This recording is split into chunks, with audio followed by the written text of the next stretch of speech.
Vamos lá, moçada, mais uma vez com o podcast MX Trilha. Nosso segundo programa. E hoje a gente traz aqui Cássio Marques, né, o Cassim, construtor de pistas e conhecido aí pela Copa Minas de motocross, um sucesso muito grande, que a gente vai falar muito disso daqui a pouco também, relembrar a Copa Minas. Cassim, um grande amigo. E Antônio Jorge Balbi Júnior, o Balbi, que vai contar um pouquinho da sua vida, da sua história, né? Começar aqui com o Cassim. Cassim, sumido, o que tem feito aí? O que você tem feito aí nos últimos tempos? A gente sabe que você, depois da Copa Minas, você tomou outros rumos, né? É isso aí. Um pouco sumido, mas sempre perto de todo mundo, né? Sempre perto do esporte. Eu migrei um pouquinho para o mundo da bike, fui trabalhar lá na Sense, né?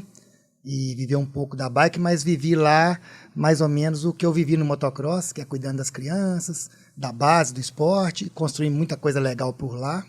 E hoje eu estou mais trabalhando na minha empresa, mesmo com a minha família, com meus filhos, e levando o mundo da terraplanagem, né? E continuar na construção das pistas aí também. Que nós vamos falar bastante também hoje aqui. Isso. Jorginho,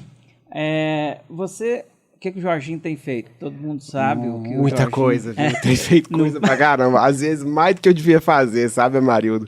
Mas graças a Deus eu tenho me mantido bem ativo, né? A gente tem a equipe, com as empresas também, a gente tem a BW3 distribuidora. Inclusive a gente está abrindo uma nova empresa, uma nova BW3 agora em Carmópolis, essa um pouco mais voltada para o off-road, né, que a gente trabalha mais a baixa cilindrada, on-road nas empresas, e aí agora a gente vai estar abrindo uma lá em Carmópolis um pouco mais voltada para o off-road, para atender o pessoal do motocross, das trilhas, e sem deixar de estar também mantendo o nosso foco, que é a distribuição para as peças de baixa cilindrada, né, para as motos de rua. E com a equipe parece que não, mas o campeonato acaba e o trabalho não acaba nunca, Amarildo. Mas para quem é apaixonado pelo motocross, apaixonado pelo esporte, é bom estar ativo nesse meio, não posso reclamar não. A pré-temporada está aí, né? Tem muita coisa para fazer. A gente tem muita coisa para conversar aqui hoje, sim, Jorge. Sim. Mas eu queria começar só para você explicar para quem está em casa, enfim, para você dividir a sua trajetória. Você começou no bicicross. Eu até me lembro que você ia muito na minha cidade com a Pedágio 3. Pedágio 3. Você lembra disso, Amarildo? Não fazia a menor ideia que você se lembrava disso. Que legal, era um ônibus, Pedágio 3 redondo, assim, muito legal. Aliás, aquele adesivo, a gente brigava a tapa por um adesivinho daquele. Que legal, né? cara. A gente tinha patrocínio da Pedágio 3, na verdade. O que era o Pedágio 3? Pedágio 3 era uma confecção. Era uma confecção que patrocinava muito a equipe, logo, era bonita. Né? Já era uma confecção na época que cresceu bastante, que eu era bem menino, nem eu lembro exatamente como as coisas aconteciam. E meu pai, minha mãe, na verdade, ela fazia transporte escolar. E aí, nos finais de semana, meu pai colocava uma plaquinha da Pedágio 3 lá entampando o escolar e a gente ia para as competições de bicicross. Entendeu? Aquele carro tinha dois trabalhos. Aquele carro, na verdade, ele tinha um trabalho e o lazer era o nosso bicicross, né? Mas, assim, o bicicross foi uma base fantástica para mim como piloto de motocross. Na verdade, era mais difícil na época, né? O custo era ainda mais alto do que hoje em dia, o motocross. E meu pai com 3 filhos, minha irmã, Tereza, queria andar de moto. Quem corria no a Tereza bicicross? foi muito forte no bicicross. Eu lembro. Tereza foi muito bem no bicicross. Pra mim era Mariana, mas aí não, a Mariana também correu de bicicross, mas ela passou um período curto, né? Porque a gente começou a migrar de vez para o motocross. Você lembra do Zé Augusto e da Mariana lá de Ouro Branco? De Ouro Branco. Lembro do Zé Augusto, do Thiago. O Thiago corria comigo. Isso. O Thiaguinho corria comigo, exatamente. Lembro sim. E a Mariana, que era a irmã dele, corria com a Tereza. irmã, com a Tereza, é isso mesmo, exatamente. O tempo passa, né? Não, que legal, o tempo passa, mas foi uma época muito gostosa, assim, o sonho sempre foi o motocross, Então, aí depois você saiu do bicicross, aí pararam no bicicross. Na verdade, assim, eu sempre quis, né? Meu pai sempre quis colocar a gente no motocross, mas uma moto na época era algo muito caro, né? Então, assim, a gente não tinha condição de ter moto e tudo. E aí as coisas melhoraram um pouquinho mais à frente e aí a gente começou a correr de motocross. Em 1991. Eu lembro que meu pai comprou uma KX80 para mim e para minha irmã. E essa moto demorou quase um ano para chegar. As motos eram importadas na época. Então ela chegou zero em 91 e aí a gente começou a correr. Na época tinha um campeonato mineiro de motocross. Até quem organizava, se eu não me engano, era o Milton Furtado. Era um campeonato bem organizado. Promotora. Tudo, promotor, exatamente. Milton Furtado. E aí eu comecei as primeiras corridas. Às vezes eu corria, às vezes minha irmã corria, porque a gente tinha uma moto só. Antes disso, desculpe te interromper, seu pai era piloto, lembra? Também correu Exatamente. lá. Ele andava com o número 60. Esse número 60 da Mariana, em homenagem a ele, na época, Todos não? nós usamos o número 60. O Max eu lembro que ele usou. Eu comecei com o número 60, aí depois foi para Mariana, o Max também, todos nós usamos o número 60 em homenagem ao meu pai. É porque ele Mas usava era o número dele, né? É. E aí depois, nas nossas carreiras, eu acabei adotando o número 3, a Mariana foi pro 81 e o Max parou no 52, que foi um número que ele gostou bastante. É. Mas o número 60 era o número do meu pai e todos nós usamos ele no motocross. O Balbi correu, o pai, correu ali onde é a faculdade de Conselheiro Lafayette, naquele alto ali, era a pista de motocross. Teve uma corrida lá, muito legal, eu tinha uns 6 anos de idade. Na saída para Ouro Branco? Não, na outra faculdade, cá no bairro Carijosa ali. É. E aí, então, você já em 92, 98, você já foi campeão brasileiro? 99 foi meu primeiro título nacional na 125, né, MX2 atualmente.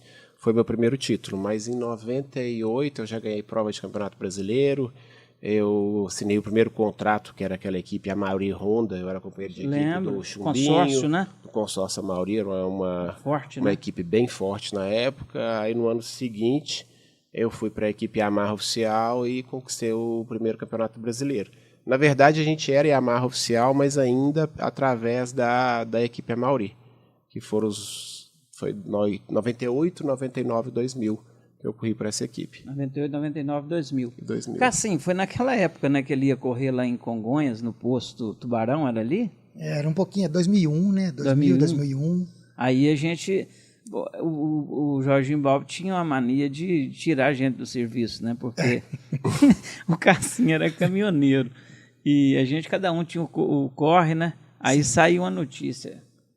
O Jorginho tá treinando lá no Tubarão. Todo mundo... Carreta parava, não produzia mais, o Amarildo aparecia, um comunicava com o outro, né? E geralmente eu dava notícia, porque eu estava na BR ali, puxando minério ali, eu via a minivan do Jorginho, né, o micro-ônibus, passando, era um vermelho, né? Exatamente. E aí eu já mandava mensagem para todo mundo, ligava para todo mundo, falava, o Jorginho tem que treinar lá no Tubarão. Rapidinho tava todo mundo lá. Cara, mas você falou um negócio que era muito legal, que hoje em dia não é assim.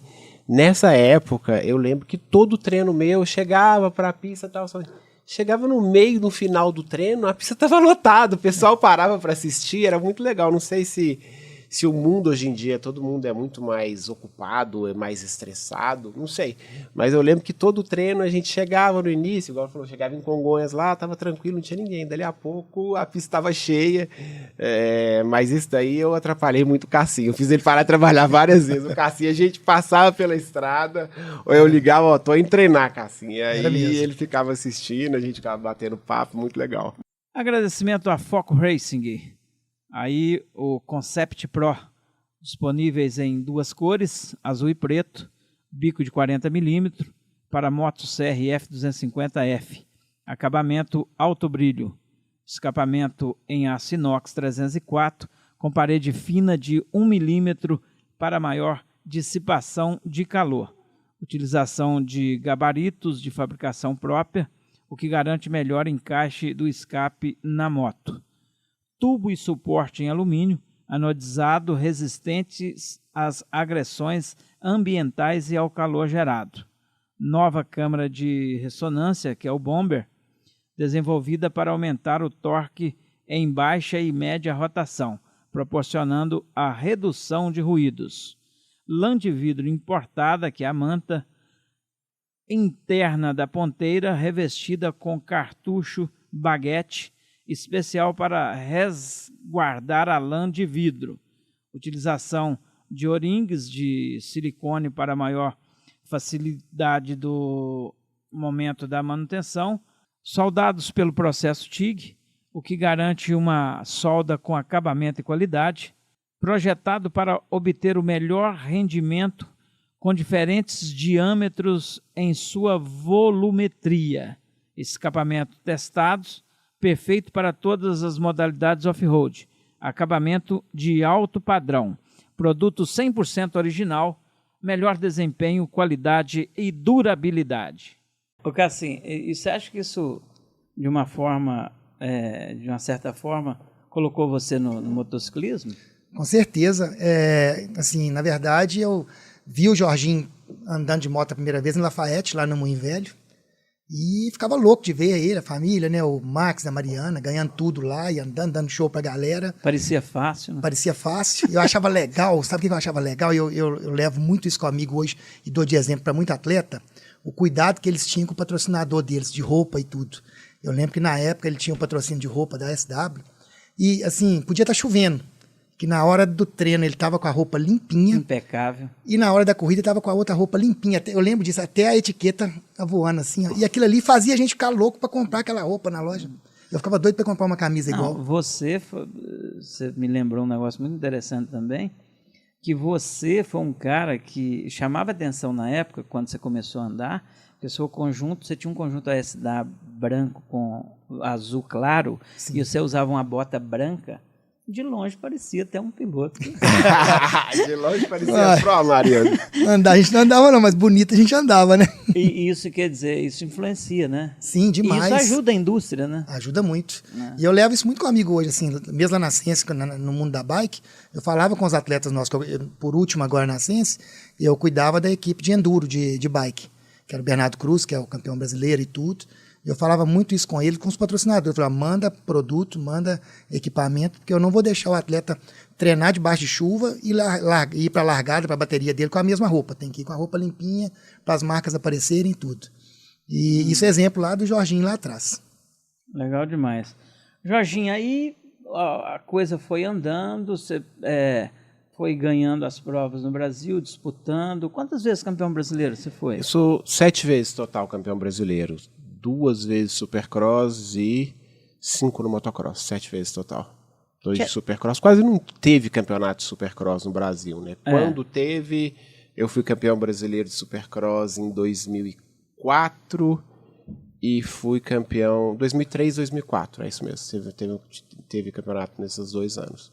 E os outros 5 são títulos de motocross, categoria MX2 e MX1, né? Sendo antiga 125.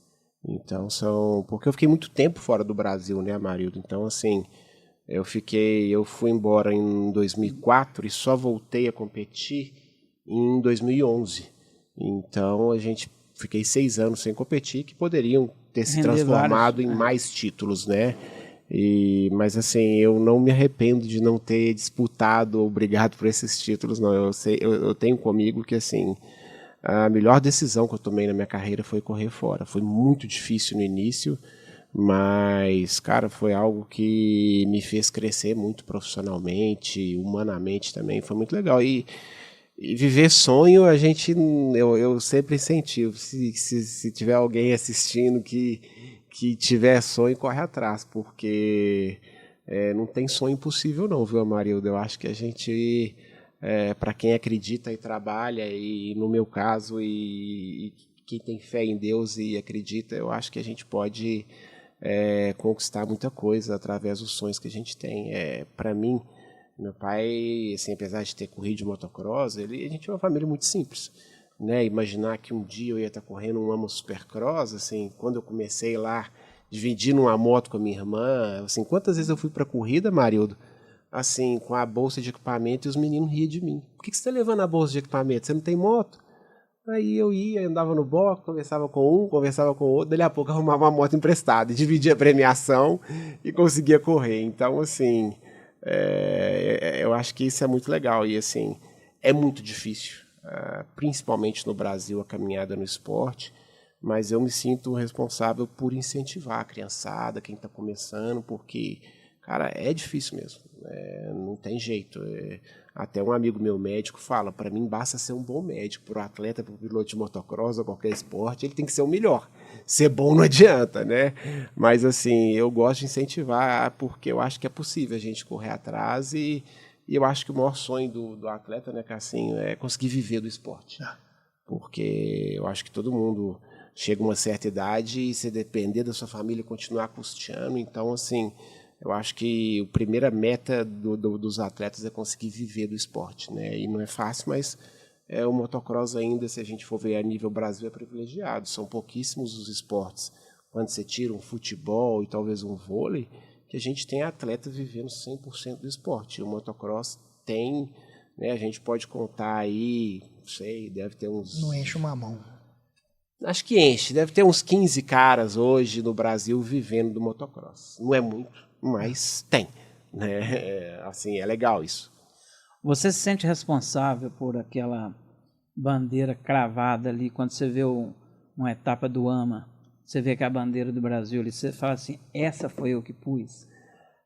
Não é que eu me sinto responsável, mas assim, foi muito legal porque assim, cara, até hoje tem amigo meu que faz nos Estados Unidos, ou quando eu vou nos Estados Unidos, é isso que eu falei no início em off ainda, quando eu não estava gravando, sobre a cultura do esporte. Cara, a cultura do esporte americano, o atleta profissional, um cara que larga uma final de AMA Supercross, o cara é tão valorizado pelo fã, o cara que chegou às vezes em 20º ali, ele é tido como um herói, sabe? Então, assim, isso pra mim é legal, é chegar lá e às vezes ser lembrado dos Estados Unidos, né? É o Balbi, sabe? O fã sabe quem era o Balbi, né? Porque pra gente, no Brasil é normal, beleza, igual você falou, 7 títulos nacionais e tudo, uma carreira legal, internacional, mas assim, lá eu era só mais um.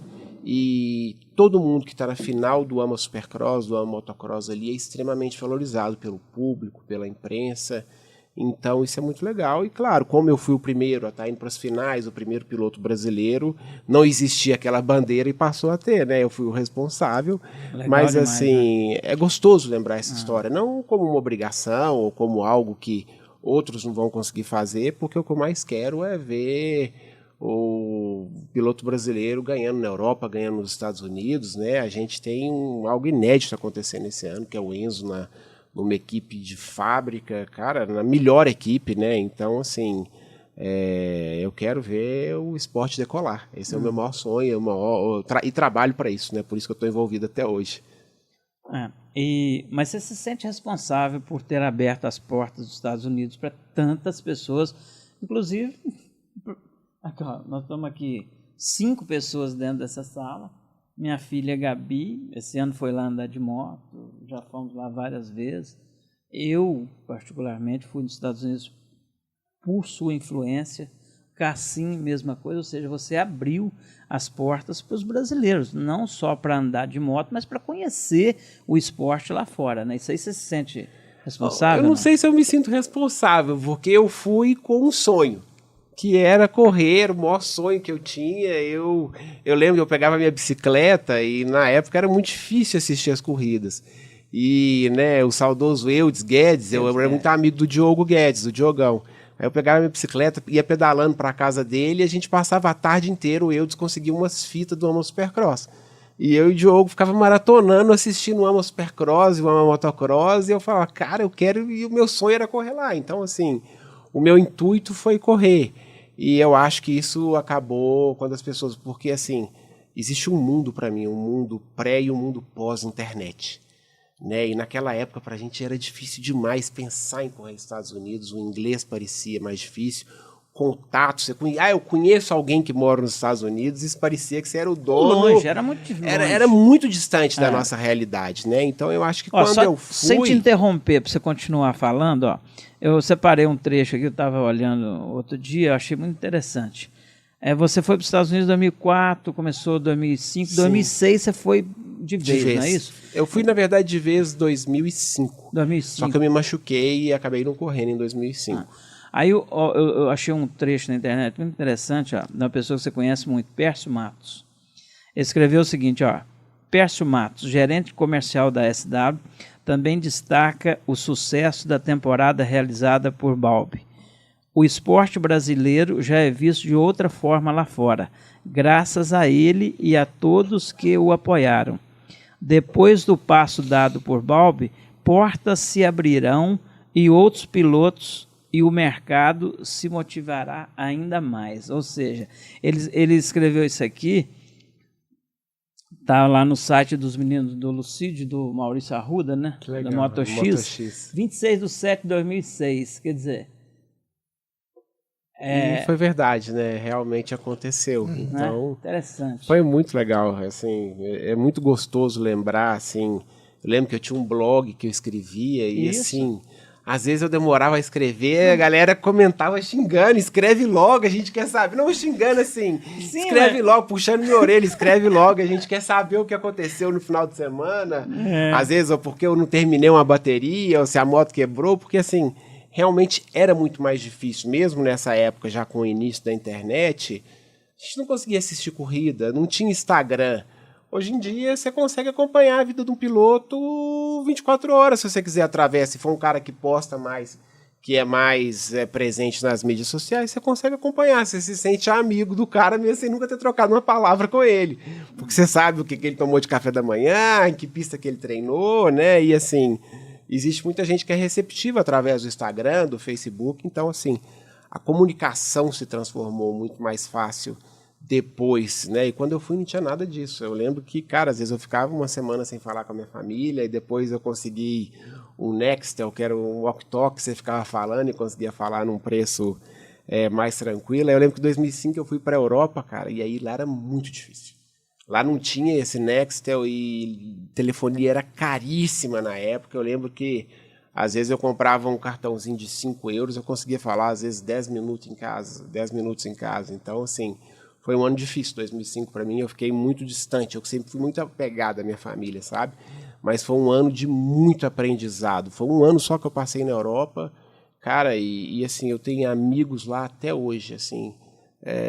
são dois mundos bem diferentes, sabe? Eu acho que o europeu, assim, ele é bem mais humano e o americano é bem mais trabalho, casa, família e that's it, sabe? Então, assim, mas foi legal esse aprendizado, foi muito bom. Eu acompanhava de 30 em 30 dias, pilhas e mais pilhas. Esperava as revistas chegar, só cara? Só pela revista. Só tinha revista pra ver, aí ficava esperando a do mês chegar.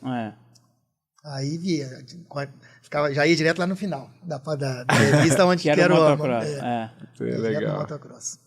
É legal falar de revista, né? Eu também acompanhei muito o motocross americano e tudo através, às vezes, não nem tanto através, eu lembro que às vezes meu pai comprava, ou a gente ia em algum lugar, eu ia no Morato, às vezes só pra ficar vendo as motocross action na época, e ficava olhando assim, e vendo como que era o mercado americano. Eu sempre fui muito apaixonado com esse mercado americano do motociclismo, sabe? Então, assim, essa foi a minha maior motivação, mas às vezes para o pessoal mais novo que estiver assistindo aí, deve estar pensando, o que esses caras estão falando, né? Revista, porque hoje em dia era tudo legal. Tão rápido, né?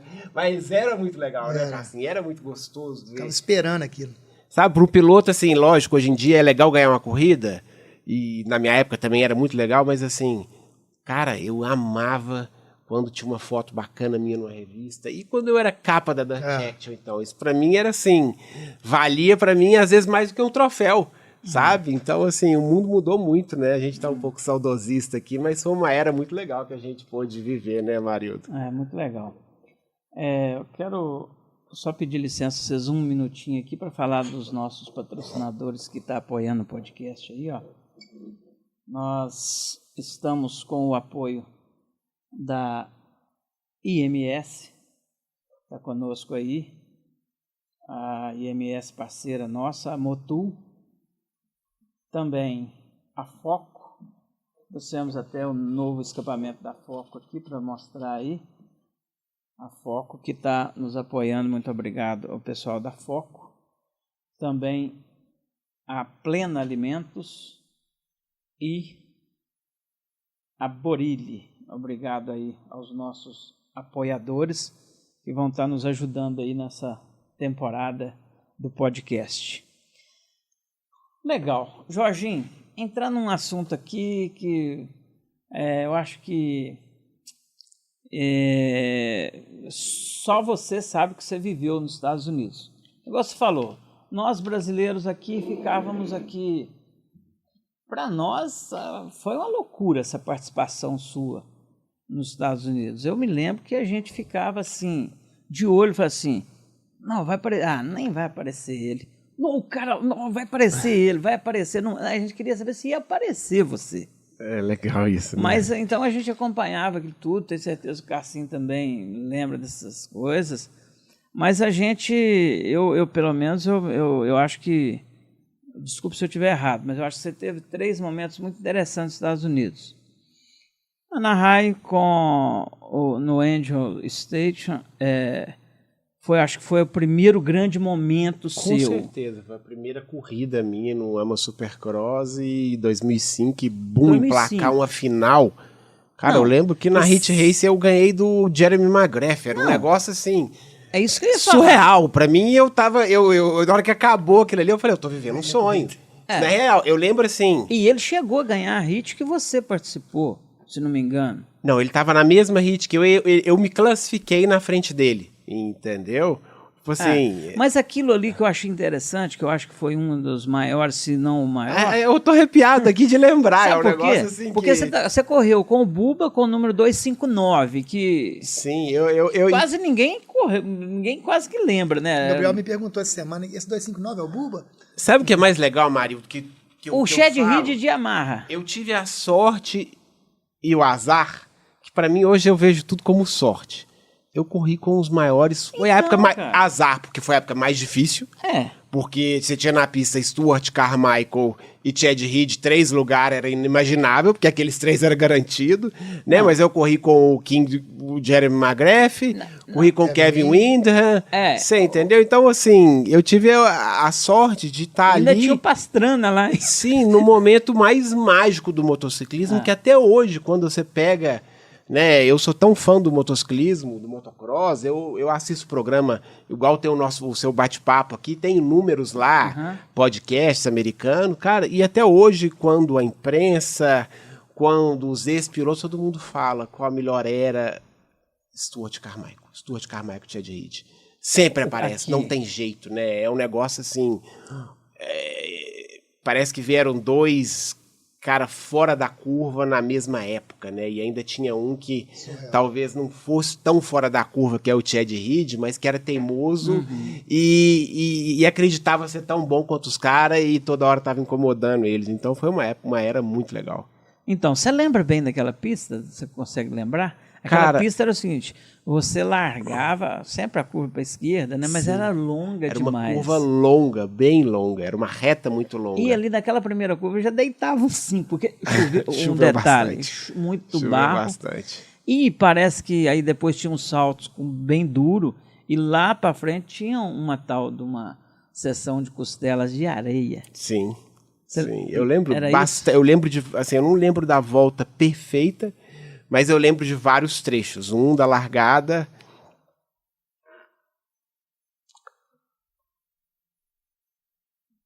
E eu nunca vou esquecer. Que a gente estava indo para a classificatória. Meu pai foi participar nesse dia comigo.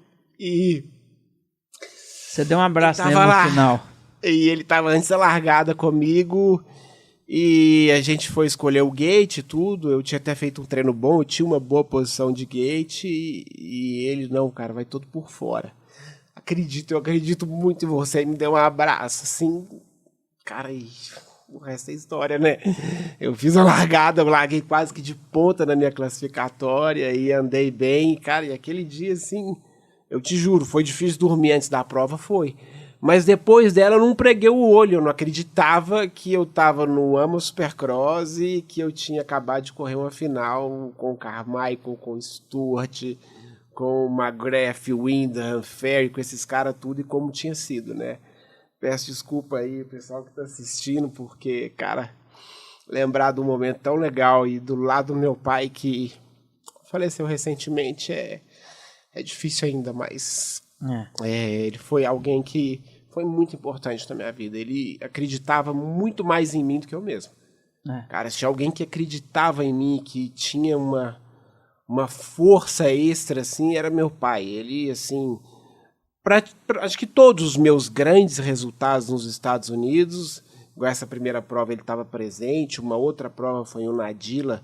Eu lembro que na sexta-feira eu estava um pouco desanimado, cansado, eu fiquei quase 3 horas no telefone com meu pai. E ele me motivando, e a gente conversando, e, cara, no final de semana eu fui lá e fiz talvez a melhor prova Aquela em pista prova seca. E o Nadila foi em pista seca, cara. Assim, uma coisa, os meus resultados na lama, né? Mas em pista seca eu consegui fazer E uma pista maravilhosa. Maravilhosa, né? Parecia Até hoje, um né? sonho, né? Exatamente. Aqui, e aquele dia a gente olhava e falava assim, não pode ser. Mas era quarto, você fez quarto? Fiz quarto geral. Loucura Exatamente. aquilo, né? Não, muito legal. A muito vibração do Buba venceu aquela prova. Sim, o Buba Quer venceu dizer, uma aquela prova difícil, né? Difícil, sim, muito difícil. Mas que eu estava que inspirado foi? naquele dia. Essa era uma outra que eu ia te perguntar de Unadilla, porque o Unadilla, Flórida, muito não, brasileiro. Não, Unadilla Não. Você deve confundiu. Supercross, teve Não, Anaheim motocross. e teve Daytona na Flórida. E no motocross teve o Nadilla. O Nadilla é Nova York, mas tem muito brasileiro também, por incrível que pareça. Né? Falei besteira aqui, mas... Sim. Então, muito brasileiro naquela região ali. Sim. Naquela região ali tem muito brasileiro. Sim. Tenho certeza que muitos brasileiros foram lá ver essa corrida. Tinha muita gente assistindo.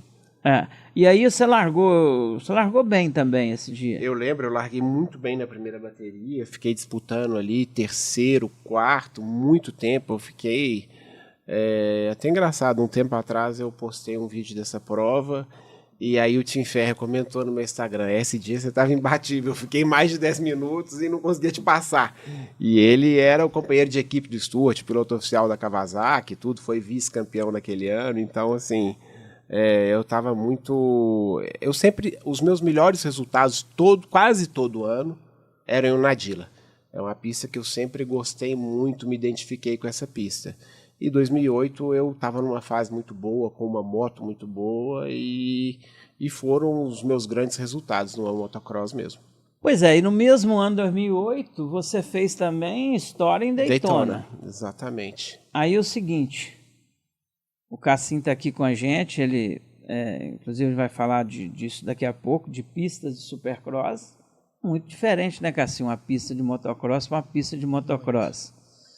Naquela época a gente falou agora há pouco, não tinha muito supercross no Brasil. Não, praticamente nada. O que você acha que te deu essa base toda para você chegar lá e destacar no motocross e no supercross? Eu sempre gostei muito de supercross, sempre gostei muito e sempre que tinha condição eu treinava, eu sempre tive facilidade para andar supercross.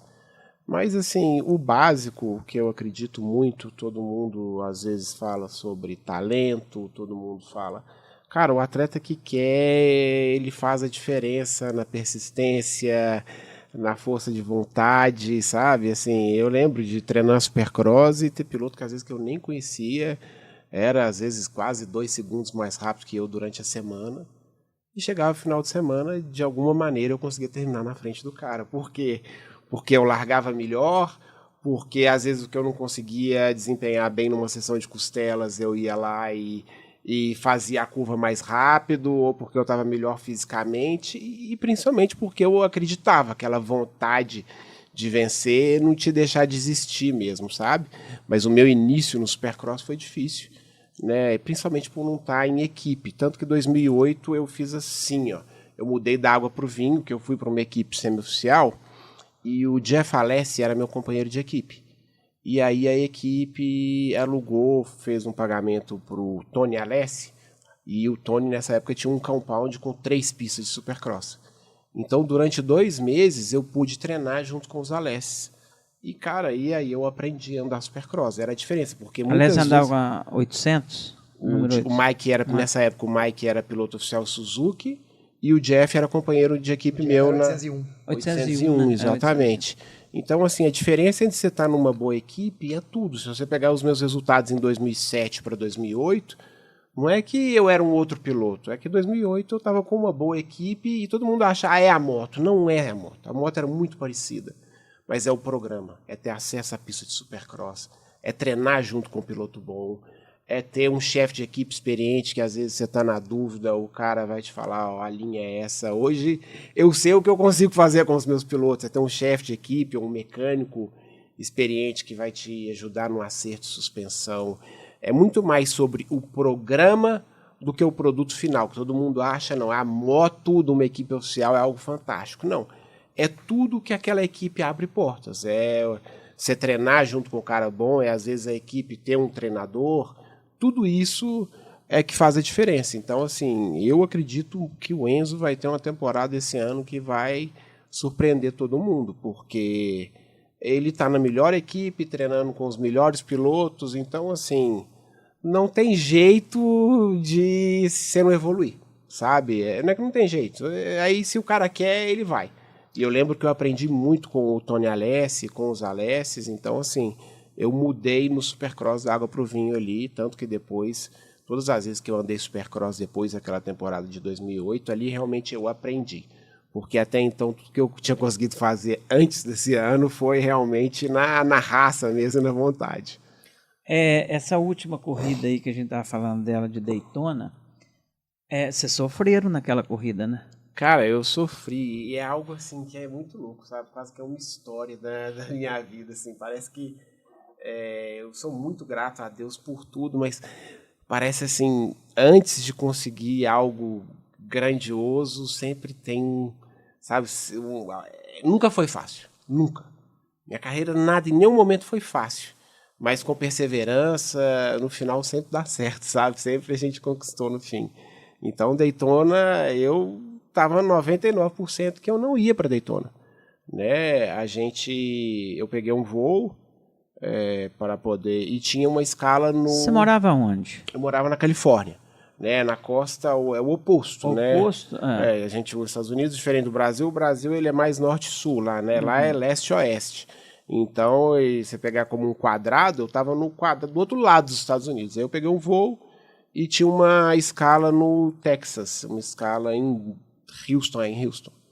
E, cara, foi muito louco. A gente desceu, tava eu e o Max no avião. Não, o Max já estava em Daytona. Tava eu e um amigo meu no avião, descemos, tá? E tinha alguns pilotos ali, tava o Josh Hill da Yamaha, a equipe da ProCircuit também estava nesse mesmo voo. 5 horas de voo. E, de repente, na metade do caminho a gente parou, depois de 2 horas e meia, começou uma nevasca no Texas. E, cara, cancelaram todos os voos, fechou o aeroporto, mas assim, nevava algo assim, coisa que em 1 hora os aviões estavam tudo branquinho e você só via neve na pista de pouso e decolagem. E aí começa, liga pra cá, liga pra lá, a gente ainda tava, sei lá, uns 2.500 quilômetros ainda de Daytona e a corrida era na tarde seguinte, as classificatórias, não tinha como chegar. E, cara, aí começa, liga pra cá, olha a passagem, e olha, não tem o que fazer.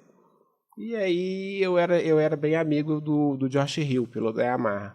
Eu até trouxe ele pra correr no Arena 2 anos atrás, muito mais pela amizade do que qualquer coisa, moleque bem gente boa, assim, sabe? E aí eu tava conversando com ele, a Yamaha vai alugar um jato particular que diz que é 3 horas daqui, a gente dirige para lá e aí pega esse jato particular e em 2 horas a gente tá em Daytona e tal, e tal, não sei o quê, $30 mil, não sei o quê. Tá legal, né? Sem chance, né?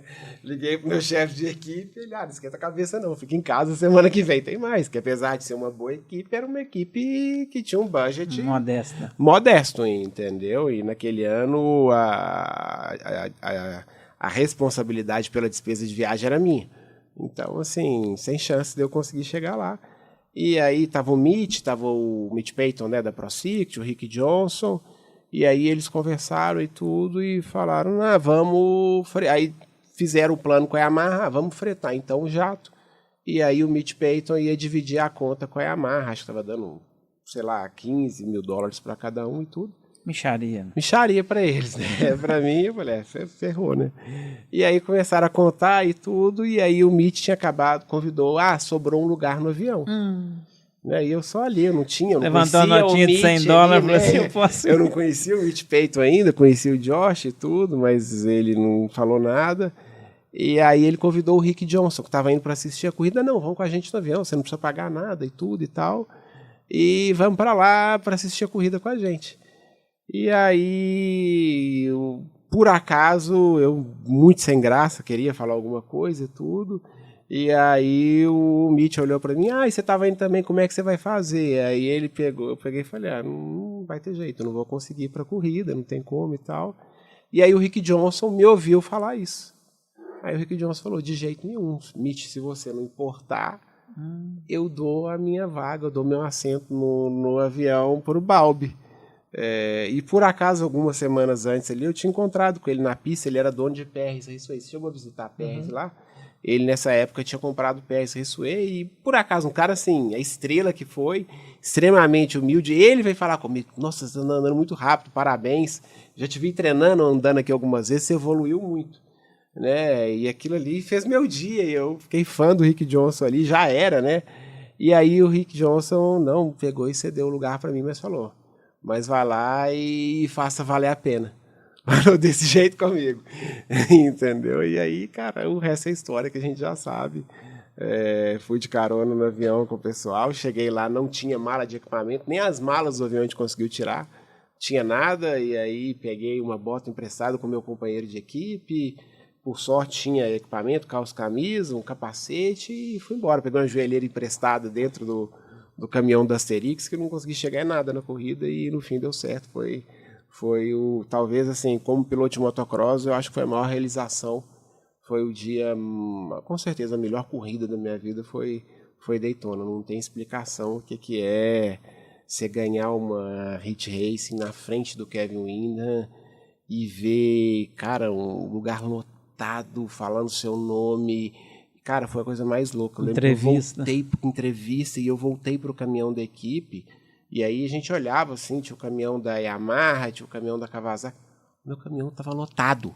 O chefe da equipe olhava para os mecânicos, não entendi de onde apareceu tanta gente, porque Flórida tem muito brasileiro. Eu não sei como, mas todo brasileiro que estava na arquibancada deu um jeito de invadir, entrou dentro do box e chegou no box para comemorar aquela vitória daquela classificatória comigo. Então, assim, foi um dia muito especial, muito legal mesmo. Eu e o Max, a gente estava junto lá, a gente não pode nunca esquecer de falar do Max, né? Ele foi meu braço direito lá, eu fui para os Estados Unidos, eu sofri muito sozinho, e depois com a chegada do Max, as coisas facilitaram bastante. Max mora em Lagoa Santa agora. Hoje o Max mora em Lagoa Santa. Tá fazendo enduro. Não, o Max de é padaria. dono de padaria. Eu vi, Dono de tive com ele lá. O Max é figura. Você lembra uma corrida, eu era locutor lá da Federação Carioca, uma corrida que ele...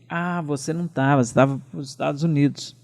Eu acho que eu sei que vai falar. Uma que ele aterrissou na torre de locução. Torre de locução, eu ficava em cima na locução e a cronometragem ficava num andar de baixo. Derrubou na todo mundo. Computador, caravana queria matar ele. O Max, ele... A mão do acelerador era pesada demais.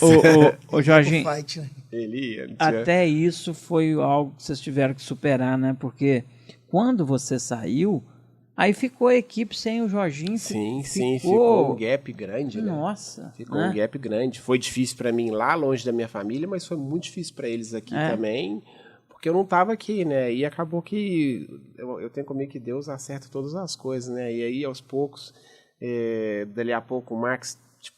acho que a pressão foi tão grande em cima do Max que ele perdeu a vontade de andar de moto, ele perdeu porque assim, eu saí, todo mundo achou que ele ia me substituir, e veio era difícil, né? Também. E aí acabou que ele não queria mais correr. E como lá em casa todo mundo, né, eu, o Max, a gente sempre a gente trabalhou na oficina junto com meu pai, mexia nas motos e tudo. E o Max sempre foi muito trabalhador. Eu falei, cara, vou levar o Max embora comigo. E aí chamei ele não pensou duas vezes. Na verdade, ele que já veio falar, pô, queria ir com você, queria ir com você. E foi bem casado a coisa. Foi muito casado, porque... E ele queria ir, porque ele tinha muito medo de falar inglês, assim, não falava inglês, né? E em 2005, eu quando me machuquei nos Estados Unidos, eu tinha feito alguns contatos e tudo, e ia transferir para correr o Mundial de Motocross. E aí eu fui para a Itália. E eu até então imaginava que eu voltaria para a Itália em 2006. O plano era voltar para correr o Mundial de Motocross. Só que aí eu acabei perdendo um patrocinador e tudo, as coisas não deram certo. O Max queria ir para a Itália, porque ele falou: falar italiano rapidinho, eu vou falar. Né? E aí ele ficava comigo: deixa eu ir com você. E aí acabou que o plano mudou e eu fui para os Estados Unidos, mas rapidinho a dificuldade, a necessidade faz a gente aprender, né? Rapidinho ele aprendeu e deu muito certo, casou muito. E logo também eu levei a Mariana, então ela teve também um período, uma carreira muito legal lá nos Estados Unidos, né? Fez vários pódios, praticamente. Fez história, né? Fez história também. Então, assim, os Estados Unidos foi muito bom pra gente, foi um momento muito legal. Só coisa boa, muita dificuldade, né? Eu nunca vou esquecer o que eu passei ali no início de 2005.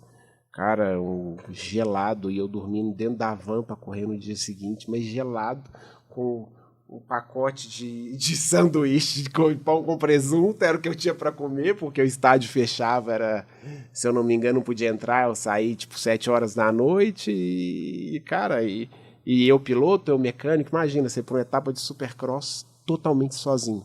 Eu fiz isso algumas vezes, cara, é um negócio assim, até outro dia, eu lembro que eu estava conversando com o pai do Fernandinho Endo, o Endo de Mato Grosso do Sul, que hoje o filho dele corre e tudo, e ele contando: Balbo, você era muito louco. Eu lembro que você me tirou da arquibancada para poder ficar dando placa para você. Eu atravessei os que eu morava na Califórnia, e aí nessa época o Max ainda não estava lá. E eu fui correr em Indianápolis e eu fui sozinho. À vontade, eu consegui uma carona para minha moto, que eu lembro que fazia San Diego, Indianápolis e terminava em Anaheim nesse ano. E aí eu falei: consigo correr mais uma corrida. Arrumei uma carona para a moto, coloquei a moto na carreta de uma equipe lá e fui correr em Indianápolis sozinho, sem ninguém. Então, assim, eu fiz algumas coisas que, sinceramente, eu não acho que deve ser feita, mas quando a gente tem um objetivo, a gente vai atrás, né? Não tem. Acho que esse foi o grande sucesso dos Balb, né, o Cassim. A gente vê aí, eu contei agora há pouco do pai dele que correu. Aí o Jorginho, agora vem o Jorge Neto, né, que já está correndo, e tudo nessa linha aí, né?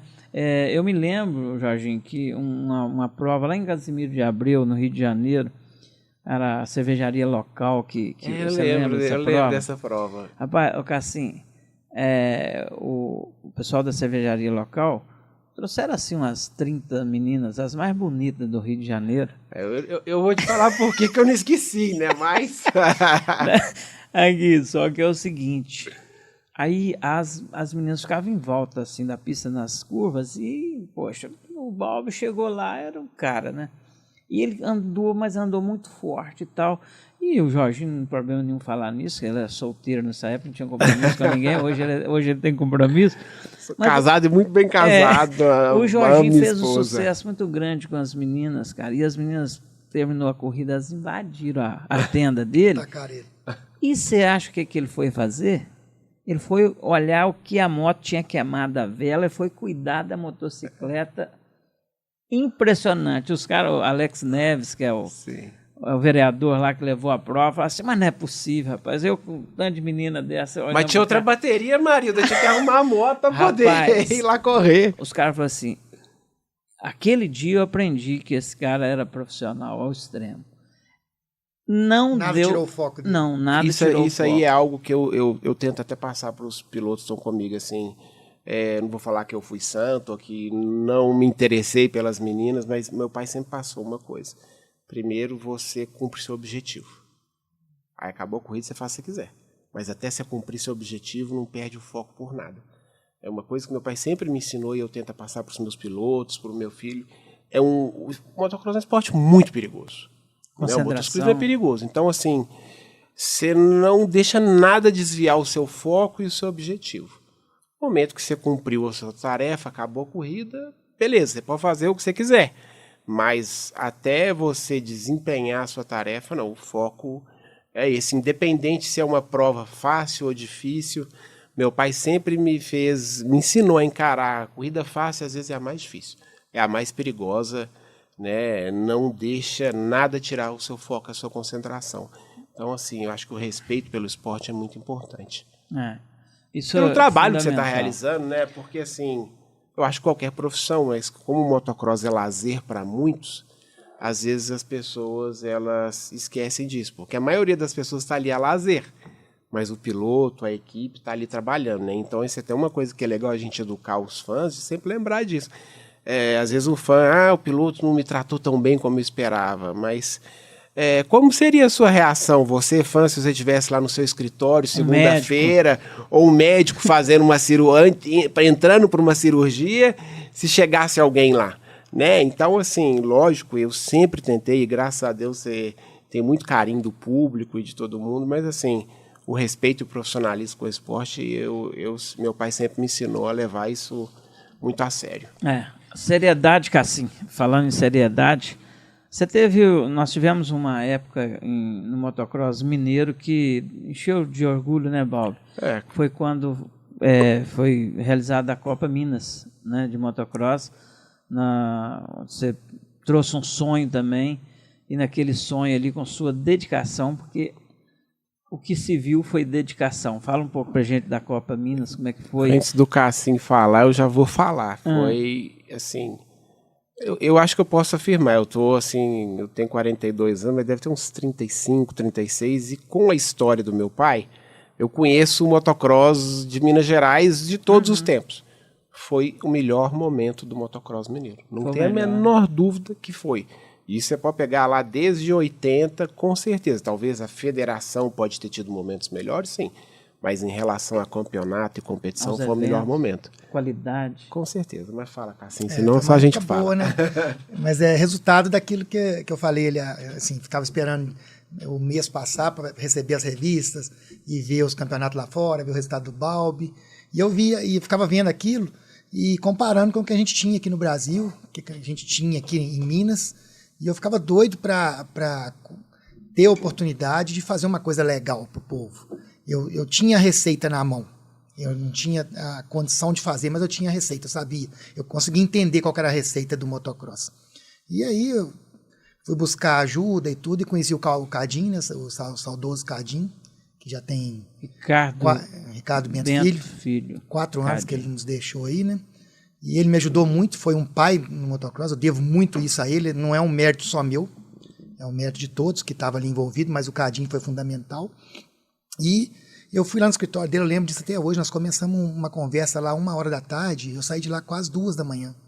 Nós ficamos lá em cima de uma folha branca na mesa, desenhando, fazendo conta, fazendo lista e tudo, e dali surgiu a Copa Minas, em 2013, que a primeira nós erramos a mão e saímos ferido nela financeiramente, e fomos para a segunda já acreditando que ia ser melhor e tropeçamos de novo, e da terceira em diante o negócio deslanchou, e daí em diante, da terceira etapa em diante, foi só degrau acima, né? Cada etapa era uma coisa diferente, era uma coisa legal, e a gente, desde o cuidado com os pilotos, qual que era a receita? A gente tinha que ter os melhores pilotos competindo ali, para a gente ter o público. Não tinha como. E para a gente ter os melhores pilotos, a gente tinha que ter as melhores condições para eles. Tanto de boxe, de premiação, de tudo. E aí nós fomos aplicando isso. E quando chegou em 2015, foi quando nós paramos com a Copa Minas, né? Devido à situação do país na época. Nós paramos ela num nível que, assim, eu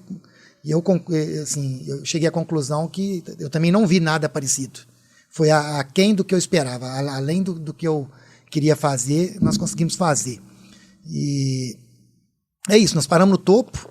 Eu falo sempre que eu não falei um não para a Copa Minas em nenhum ponto final, é uma vírgula. Eu acredito que um dia ainda a gente pode voltar a fazer, mas com cuidado e tudo, para a gente não errar. E foi muito legal, eu falo com orgulho, eu tenho tudo guardado em casa, o canal do YouTube lá do Motoclube Cassius Racing. De vez em quando a gente vê, né? Tem todas as etapas lá, todas as corridas tá lá no Motoclube Cassius Racing lá no YouTube. Você pode ir lá e pesquisar lá que você vai achar todas as corridas da Copa Minas. E aí você vai ver o que a gente está falando, que o Balbi fala, que era nível de pista, conforto nos boxes, conforto para o público, premiação legal. Eu acho isso, assim, eu acho que TV. O motocross tem que abraçar isso ainda, sabe? O piloto da MX1, da MX2, que é a categoria máxima do motocross, ele tem que ser premiado pelo título dele, e bem premiado.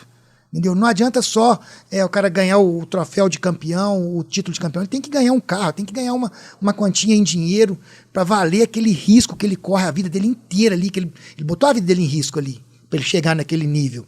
Não adianta falar que não tem risco, porque tem risco. E foi isso que eu apliquei na Copa Minas. E o Balbo ganhou carro lá, né, Balbo? Com a gente, moto. Carro, moto, assim, muito feliz. E assim, as premiações por si só já eram assim... Eu vou ser muito sincera, na minha opinião, era um mínimo que um piloto de motocross, pelo risco que corre, deve receber, entendeu? E assim, foi muito legal. O Cassinho fez um mega evento, mas nunca deixou de valorizar os pilotos, valorizar a imprensa, o locutor, todas as categorias, né?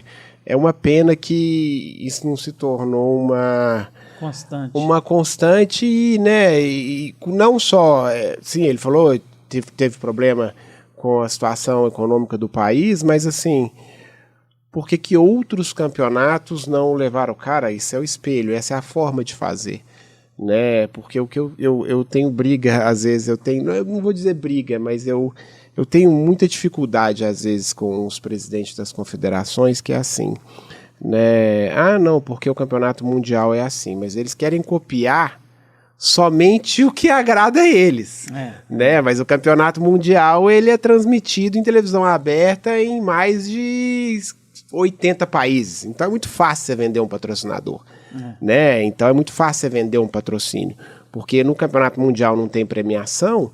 Aí eles acham que não precisa ter premiação no Campeonato Brasileiro. Cara, mas são realidades completamente diferentes. Então, assim, hoje para mim é indiferente, eu não sou mais piloto, mas sempre que eu posso, eu tento brigar por melhores premiações para os pilotos, porque o risco é muito grande, a carreira é muito curta, né? Acaba muito rápido, por incrível que pareça, né?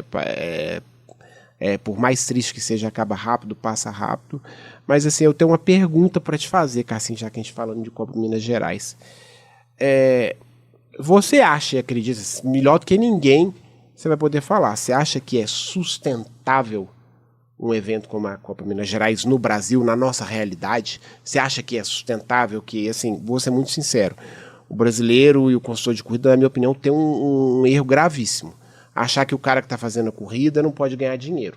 Quando eu digo sustentável, você acha que é um business sustentável? Porque assim, eu me pergunto, porque várias vezes a gente teve vários booms, a gente teve um campeonato Pelé Pro em 2002, aí depois teve um Supercross Dunas, teve a Superliga. Então assim, a gente vê o motociclismo, o motocross principalmente, indo numa mega subida e não vai para frente. Por isso que eu te pergunto, é sustentável? Eu acredito que sim. Eu particularmente, eu não trouxe nada do motocross para mim, para minha vida particular, financeiramente. Eu apliquei tudo lá, minha família sabe disso. E, portanto, que eu não posso nem falar em voltar para o motocross hoje em casa. Dona Rita com a minha família. Mas por isso que eu te pergunto se é sustentável, Cassim. E não era para ser assim. Eu acho que por tudo que você fez pelo esporte, mas o business tem que ser algo rentável. Tem que ser, né? Não é que... Beleza, você vai ter que escolher, ou eu pago a premiação do piloto ou eu ponho dinheiro no bolso. Não. Por isso que eu pergunto, é sustentável? Porque eu acho que... A parte que eu queria chegar lá. Eu acho que a Copa Minas ia ser sustentável a partir daquele ano de 2015, quando ela parou. Entendi. Tava tudo certinho para a partir de 2016. Em 2015, na verdade, ia ser o ano que a Copa Minas ia ficar verde, no verde. E aí eu lembro até hoje, a gente estava com as 6 etapas... Da lei de incentivo, não? Não, eu estava com as 6 etapas fechadas com as prefeituras, e numa manhã, assim, não lembro a data certa, mas no começo do ano, já em fevereiro ou março, já a primeira etapa seria dia 15 de março em Itabirito. Itabirito tinha me comprado 2 etapas, a prefeitura comprou 2 etapas, abertura e final, São Gonçalo do Rio Abaixo, Sarzedo e Ibirité. Então estava resolvido o campeonato para 2015, os patrocinadores iam vir, porque a visibilidade já era grande, sim. E tudo. Numa manhã de março, de fevereiro, o telefone toca, eu estava na cozinha, lá em casa tomando café, o telefone tocou, prefeito de Sarzedo me ligou, cancelando a etapa. Não deu 15 minutos, o prefeito de Itabirito me liga, Falando, vamos ter que cancelar as etapas. O país está entrando numa crise aí que não vai ter jeito, e as prefeituras que entravam com uma contrapartida principal do evento. E aí, daí a pouco, São Gonçalo do Rio Abaixo também e Ibirité. Então, todos os prefeitos me ligaram cancelando. Aí eu falei, conversei com o prefeito de Itabirito, nós já estamos há 20 dias do evento, o piloto já está com o hotel reservado. Ele falou, então faz a abertura, mas afinal a gente cancela. Aí Ibirité sustentou, Sarzeto sustentou, conseguimos fazer 4 etapas. Perdemos uma e fizemos 4 etapas no ano de 2015 e para 2016 não conseguimos mais fechar com as prefeituras. Não por ter feito algo que não foi legal, mas foi devido à situação do país mesmo. Foi o efeito Dilma, né? Efeito Dilma na época, isso aí. Dilma, exatamente. E aí eu tive que parar. Paramos no topo. Eu falei assim, eu não vou arriscar o nome do campeonato, não vou tentar fazer para fazer mal feito, porque nós conseguimos chegar num ponto. Mas a partir daquela hora ali, era a hora que ele ia se tornar sustentável. Entendi. Que nós investimos muito, você sabe disso. Sim, eu sei disso. Em transmissão, e tudo a gente que você falou aí, eu sei que é verdade, porque eu acompanho, eu te conheço, né? Eu sei da dificuldade, até que você passou logo depois que parou a Copa Minas Gerais. Se você tivesse guardando dinheiro em casa, você não ia ter passado dificuldade, ia estar tranquilo, né? Então, assim, é uma pena. E eu pergunto se é sustentável, porque, assim, eu sonho ainda em ver algo assim, mas que seja hoje duradouro, entendeu? Não, essa pergunta eu deixei aqui para os seguidores lá já do podcast já fazer a pergunta, e a pergunta que eles estão te fazendo é essa. O Lucas está perguntando aqui, você tem sonho ainda de fazer a Copa Minas e voltar? Eu acho que hoje o mercado comporta a Copa Minas. Não só o poder público, mas a iniciativa privada hoje está muito forte, igual na nossa região, o ramo de mineração. Tem boas pessoas envolvidas no ramo de mineração que estão muito envolvidas com o esporte, então eu tenho uma esperança muito grande. Eu acredito, assim, não posso falar para esse ano, não sei, mas eu acredito que no futuro bem próximo nós vamos ter alguma coisa que seja uma etapa excepcional aí no ano, ou talvez a volta do campeonato, mas com os pés no chão. Eu não vou voltar no risco mais, não. Vou aproveitar aqui, o Lucas Borges está perguntando você, Jorginho, qual que é se você tem ainda um sonho dentro do esporte que ainda não conquistou, e qual que seria? Eu vou tomar puxão de orelha falando nisso, mas assim, eu tenho alguns sonhos, né, e eles vão acontecendo, né, eu acho que a gente não pode parar de sonhar nunca. Hoje, um sonho que eu tenho é o título da categoria MX1 no Campeonato Brasileiro de Motocross como equipe, né, a gente já conquistou praticamente todos os títulos como equipe, o principal do Arena Cross, na categoria 2, na 1, no Brasileiro de Motocross, mas eu acho que a cereja ainda no bolo seria o título da categoria MX1, então eu conquistei ele várias vezes como piloto, mas um dos sonhos é conquistar esse título como equipe, e o outro, minha esposa vai me xingar, mas conseguir formar o meu filho... O neto. Um piloto profissional, é um sonho que eu tenho, mesmo sendo muito difícil por tudo que eu já passei, a minha família já passou, a gente conhece os riscos do esporte, mas cara, é algo muito forte, me enche de orgulho ver ele andando de moto e é muito legal a conexão que é você ter seu filho sendo apaixonado por algo, o quanto que isso aproxima a gente.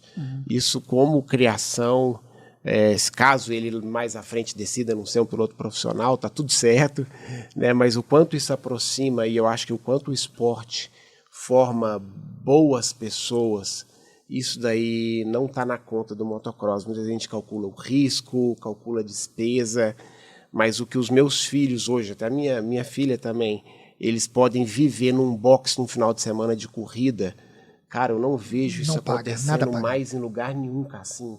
A gente vive num mundo, assim, muito doente, sabe? Eu acho que, assim, é fantástico, né? Olha que legal a gente tá tendo esse bate-papo, graças à internet, graças às plataformas que a gente tem, mas, ao mesmo tempo, hoje o celular, ele suga todo o tempo o videogame, a televisão das crianças. Então, assim... E até o convívio, você não vê pai falando com o filho mais, às vezes você senta numa mesa assim, você vê todo mundo no celular e tudo, então assim, a internet aproximou e afastou muitas pessoas, então isso que o motocross faz, né, o convívio familiar ali, o quanto a gente Eu costumo dizer, eu educo meus filhos na tribo do motocross, que é algo que droga não entra, que é algo que na competição sem honestidade você não vai conseguir ganhar, porque tem todo um holofote ali. Se você não trabalhou, você não vai conseguir ganhar. Então isso ensina muito, sabe? Jorginho, olha o nosso tempo, olha lá. Já passou de 1 hora. Caramba, passou rápido demais, Eu vou Amarildo. tomar muito puxão de orelha, tinha muita coisa para falar, mas aproveita esse gancho aí e fala da equipe, tem novidade, como é que tá? Sim.